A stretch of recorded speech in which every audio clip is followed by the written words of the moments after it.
আসসালামু আলাইকুম। আমি মোহাম্মদ সোহান গাজী, আমার বাড়ি হচ্ছে বড়তুলাগাঁও।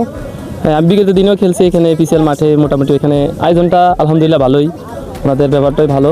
আর সবসময় চেষ্টা করি আমি আমার নিজের বেস্টটা খেলার জন্য। আজকেও আমি আমার বেস্টটা খেলছি, সেই জন্য আমি ম্যান অফ দ্য ম্যাচ পাইছি। সুপ্রিয় দর্শক, আপনাদের সাথে পরিচয় করে দিচ্ছি। আমাদের আজকের ম্যান অফ দ্য ম্যাচ পাইছেন।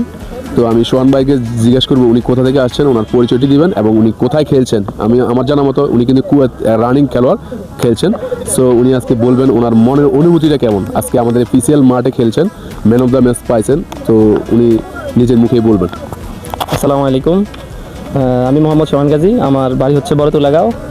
আমি বিগত দিনেও খেলছি এখানে পিসিএল মাঠে। মোটামুটি এখানে আয়োজনটা আলহামদুলিল্লাহ ভালোই, ওনাদের ব্যাপারটাই ভালো। আর সবসময় চেষ্টা করি আমি আমার নিজের বেস্টটা খেলার জন্য।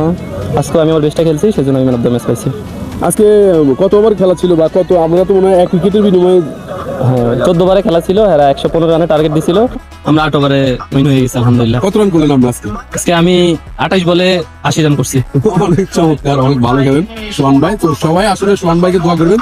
সোহান ভাই কিন্তু বাইরে খেলতেছেন। আমি কুয়েতে থার্ড ডিভিশনে খেলতেছি, কুয়েতে লিগ খেলতেছি আমি ওখানে। তো সবাই দোয়া করবেন আমার জন্য। অনেক চমৎকার, অনেক চমৎকার। তো সবাই দোয়া করবেন সোহান ভাইয়ের জন্য। এবং আমার পেজে যারা নতুন, পেজটি ফলো দিয়ে সাথে থাকবেন। ইউটিউব চ্যানেলে সাবস্ক্রাইব করে সাথে থাকবেন। আল্লাহ হাফেজ।